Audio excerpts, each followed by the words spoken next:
A commercial mission carries science to the space station, highlighting progress in the fight against cancer, and preparing to test new hardware for our Artemis moon rocket. A few of the stories to tell you about this week at NASA. On March 21st, an uncrewed SpaceX Dragon spacecraft launched from Cape Canaveral Space Force Station with scientific investigations and other supplies for the crew aboard the International Space Station.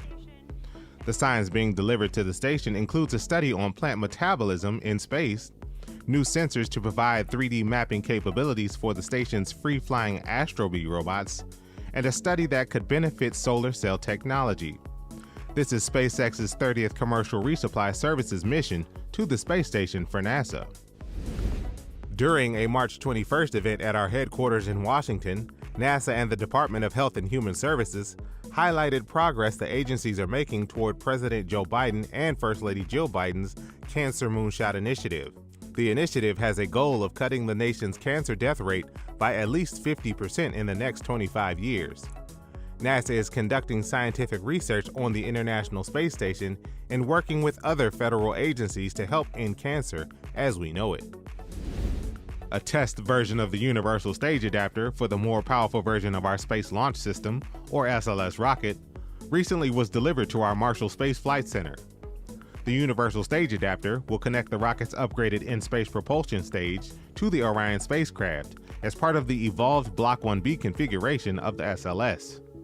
The Block 1B, which will debut on Artemis 4, will increase the rocket's payload capability and enable it to send more than 84,000 pounds to the moon in a single launch.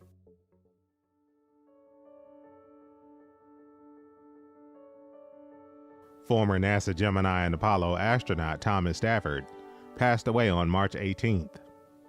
Stafford was critical to the earliest successes of our nation's space program and was instrumental in developing space as a model for international cooperation. He flew on Gemini 6, NASA's first rendezvous in space, commanded Apollo 10, the first flight of the lunar module to the moon, and was commander for NASA's first rendezvous with an international spacecraft on the Apollo-Soyuz mission. Thomas Stafford was 93 years old.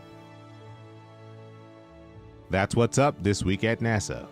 For more about what else we're up to, check out nasa.gov.